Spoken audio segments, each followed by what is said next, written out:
nós não somos responsáveis pela cura do outro. Não, nós somos um agente de cura, nós somos um instrumento, nós muitas vezes vamos orientar, nós vamos muitas vezes mostrar, trazer a clareza do que está levando aquela dor, que está fazendo o corpo daquele cliente, daquele paciente, daquele assistido se manifestar.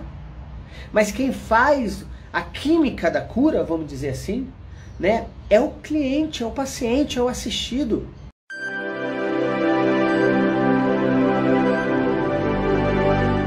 Muitas vezes eu me senti responsável pela cura daquele paciente, muitas vezes alguns terapeutas, algumas pessoas se colocam, às vezes de maneira até inconsciente, como se fosse na posição de Deus, né, de que eu curei. Não, não foi a gente que curou. Sabe, eu tento deixar isso muito claro para os meus alunos, né, dentro da formação em terapeuta de saúde integrativo, né, de que o método IMTI, o método que eu elaborei, né, dentro de todos os estudos que eu fiz, de vivências ali, né, de práticas ali, da possibilidade que eu tive de atender já mais de 14 mil, fazer mais de 14 mil atendimentos, o método IMTI, né, é um passo a passo para você poder seguir aquele passo a passo e possibilitar, né, extrair todos os recursos internos que aquele paciente, que aquele cliente, que aquele assistido, ele precisa para ele fazer a remissão do sintoma dele, para ele se curar. Né? Então, além do terapeuta, ele tem uma segurança que ele sabe um passo a passo, né, do que ele tem que buscar. Então ele tem que saber identificar qual é o conflito. Quando a pessoa ela chega com a dor, quando a pessoa ela chega com a queixa, eu preciso saber qual é o sentido biológico daquilo ali, qual foi a vantagem biológica do corpo manifestar aquele sintoma. Se eu tenho um nódulo no fígado, por exemplo, né, qual é a vantagem biológica disso? Então eu preciso identificar isso, qual é aquele sentido biológico. Então quando eu sei que o fígado é o nosso celeiro, vamos dizer, é ali que armazena toda a nossa energia, né? O nosso corpo armazena no fígado, né? Toda a energia que ele precisa para ele funcionar, né? E ele armazena no formato de glicogênio que a gente tem. Então, se eu sei que ali é um celeiro, e se o meu paciente ele chega ali com uma esteatose, né? Ou um aumento daquele fígado ali, porque ele está com nódulos, às vezes, no fígado, aquela proliferação ali que levou aquele nódulo do fígado tem um sentido biológico de tentar fazer com que o fígado tenha a capacidade de armazenar mais ainda. Porque ele deve estar vivendo uma situação de carência. Então, se eu preciso armazenar mais, é porque eu estou vivendo uma situação de carência. Então, isso é o identificar. E aí, a partir desse identificar, para que o identificar ele serve? Né? Ele serve para te ajudar a mapear, para que você não se perca na teia da vida daquele teu cliente, daquele teu paciente. Por quê?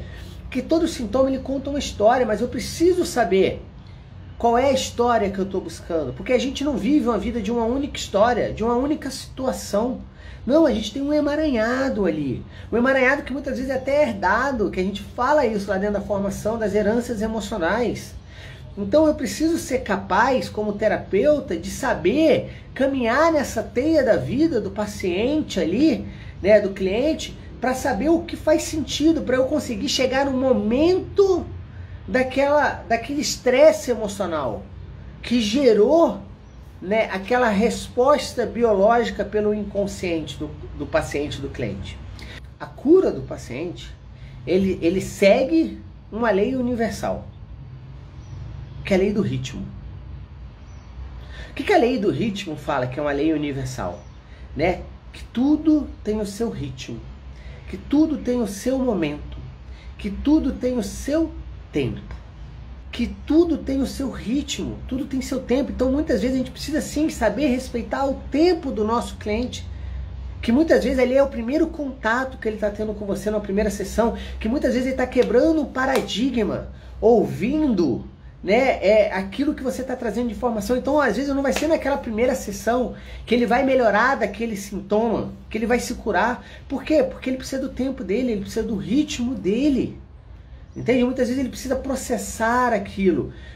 algo que muitas vezes está enraizado nele, de maneira profunda, às vezes que demorou anos ali, ele precisa, né? Lembra, nós somos formados por crenças. Todos nós temos as nossas crenças.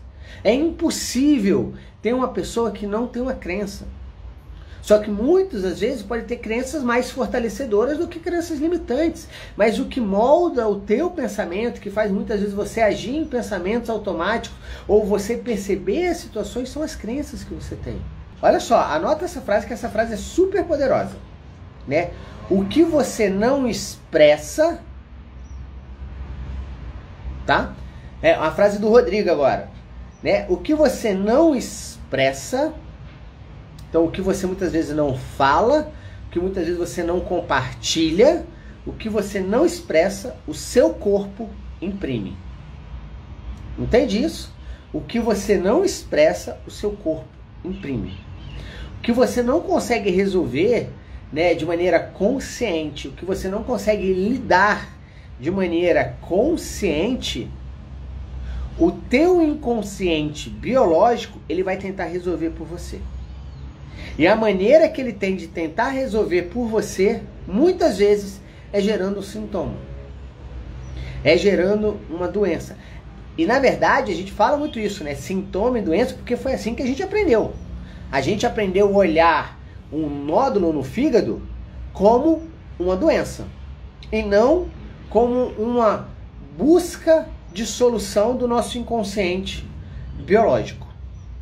A gente aprendeu, né, dentro da nossa educação, e eu falo isso não só para gente que está aqui como terapeuta, mas também para quem não é terapeuta ainda, ou para quem entenda a visão do nosso paciente, do nosso cliente, que ele foi domesticado, ele aprendeu a ver as dores dele como problemas e não como possíveis soluções, independente da dor, seja ela física, né, orgânica, funcional, seja ela um transtorno comportamental, seja ela uma situação de falha, seja ela uma carência em alguma área da tua vida, tá? A gente precisa compreender que nada acontece de maneira aleatória.